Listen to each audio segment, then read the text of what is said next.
নমস্কার। আজকে চলে এলাম আমি রীনা মণ্ডল কিছু সমাজের গল্প বা সত্যি কাহিনীগুলো যেগুলো সমাজে প্রত্যেক দিনকার ঘটনা, কিছু না কিছু জায়গায় কিছু না কিছু ঘটনা ডেইলি ঘটে, যেগুলো আমরা সোশ্যাল মিডিয়া বা টিভির খবরের মাধ্যমে জানতে পারি বা দেখতে পারি। আর যেগুলো আমি দেখতে পারি বা শুনতে পারি, আমি সেগুলোই আপনাদের সামনে ছোট ছোট করে তুলে ধরার চেষ্টা করি। দেখুন, আমাদের শিলিগুড়িতে এই কিছুদিন যাবৎ প্রত্যেক হোটেল, রেস্টুরেন্ট চেকিং করা হচ্ছে।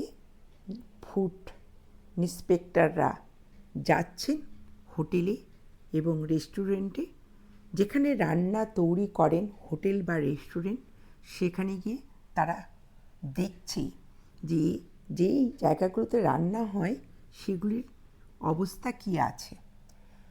যারা এই ফুড ইন্সপেক্টর যারা আছেন, তারা যখন ওই হোটেল বা রেস্টুরেন্ট চেকিং করতে যাচ্ছেন, তখন দেখছেন যে আমাদের হোটেল বা রেস্টুরেন্টে যে জায়গাগুলোতে রান্না হয় সেই জায়গাগুলোতে একদম খুব খারাপ অবস্থা, অপরিষ্কার, নোংরা, হাঁড়ি কড়াই যেটাই করছে রান্না পুরো নোংরা, মানে চারিদিকটায় নোংরা, নানা রকম আবর্জনা, নানা রকম জিনিস ওই জায়গাটাতে পাওয়া যাচ্ছে। এগুলো কিছুদিন যাবৎ আমাদের শিলিগুড়িতে ফুড ইন্সপেক্টররা যাচ্ছেন হোটেল বা রেস্টুরেন্টে দেখতে বা চেকিং করতে। তারা দেখে অবাক হয়েছেন যে যেই জায়গাগুলো রান্না হয় ভীষণ অপরিষ্কার। দেখুন, আজকাল হোটেল বা রেস্টুরেন্ট বড় বড় যারা আছেন, অনেক ফ্যামিলিরা সেখানে খেতে যান।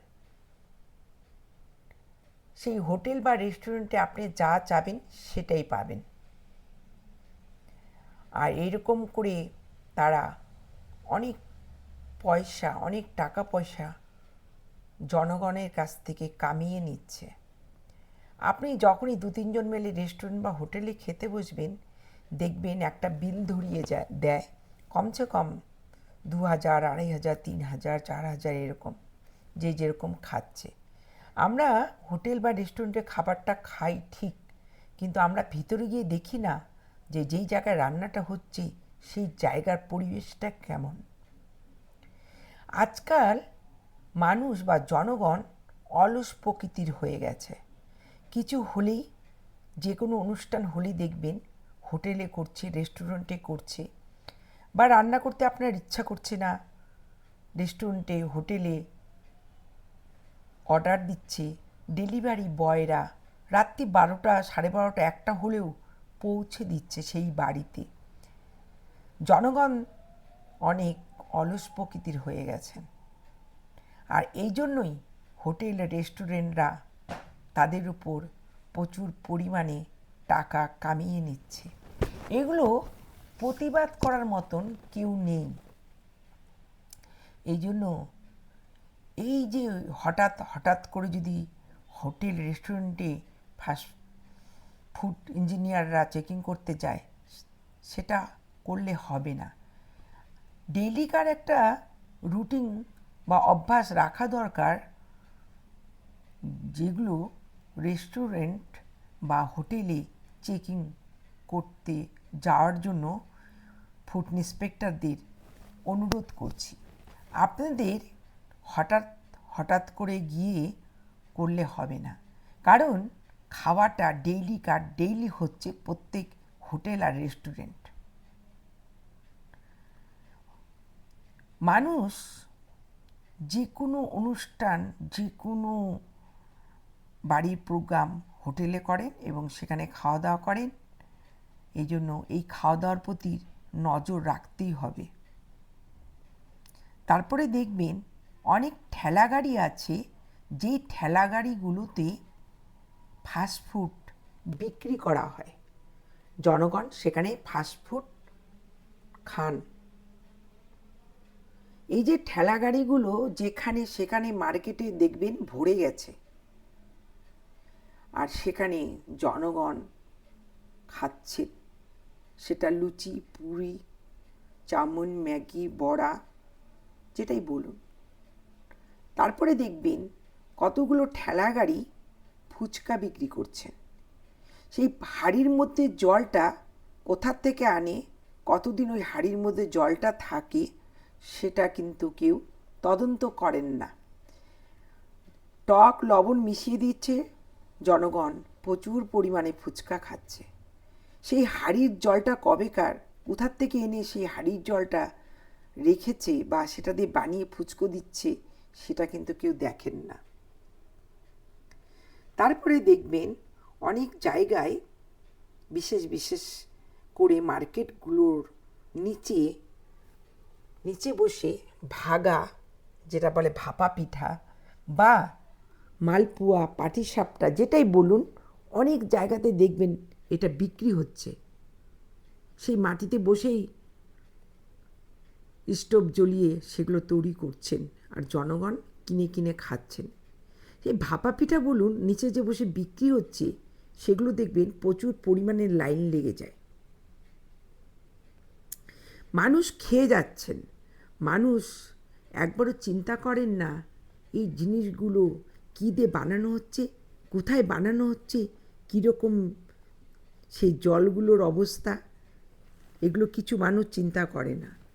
দেখবেন মাঝে মাঝেই মানুষের এই ফাস্টফুড বা রেস্টুরেন্ট, হোটেলে খেয়ে অসুস্থ হয়ে যান। এগুলো আজকে বড় বড় হোটেল রেস্টুরেন্ট নয়, প্রত্যেক জায়গায় ছোট ছোট যে কত ঠেলাগাড়ি বিভিন্ন জায়গায় বসে আছেন, তারা ফাস্টফুড বিক্রি করছেন, তাদের কি কোনো পারমিশন দেওয়া আছে বা লাইসেন্স আছে? যদি দেখা যায় এই জিনিসগুলো, তাহলে দেখবেন তাদের কাছে লাইসেন্সও নেই, আর যেখানে সেখানে বসার অনুমতিও নেই। কিন্তু মানুষ অনেক জায়গাতে ভরে গেছে, জায়গায় জায়গায় দেখবেন রেস্টুরেন্টের মধ্যে লুচি, পুরি, তরকারি, ভাপা পিঠা, যাই বলুন, খাবার বিক্রি হচ্ছে। জনগণ চিন্তা করেন না, তারা নিশ্চিন্ত মনে খান। আর এই জন্য কিছু কিছু জনগণ মাঝে মাঝে এগুলো খেয়ে বিপদে পড়েন। নমস্কার। এগুলো মনে হয় যে আমাদের প্রশাসন থেকে দেখা দরকার অবশ্যই আছে, যে জায়গায় জায়গায় যে খাবার দাবার বিক্রি হচ্ছে, এগুলোর পারমিশন কি আপনাদের দেওয়া আছে? এগুলো অবশ্যই চেকিং করুন। আর এটা হঠাৎ করে ফুড ইন্সপেক্টররা তদন্ত করতে গেলে হবে না। একটা খাবার জিনিস ডেইলি রেস্টুরেন্ট, হোটেলে, রাস্তাঘাটে বসে বিক্রি করছে বা লোকে ডেইলি খাচ্ছে, ওই জন্য ডেইলি হয়তো একটা চেক করা অবশ্যই দরকার আছে। আমি দেখেছি যে কোনো জিনিস যখন খুব বড় প্রকৃতির হয় দুর্ঘটনা, তখন 2-3 দিন 4 দিন প্রচুর পরিমাণে চেকিং হয়, পাহারা দেওয়া হয়, কিন্তু তারপরে আর হয় না।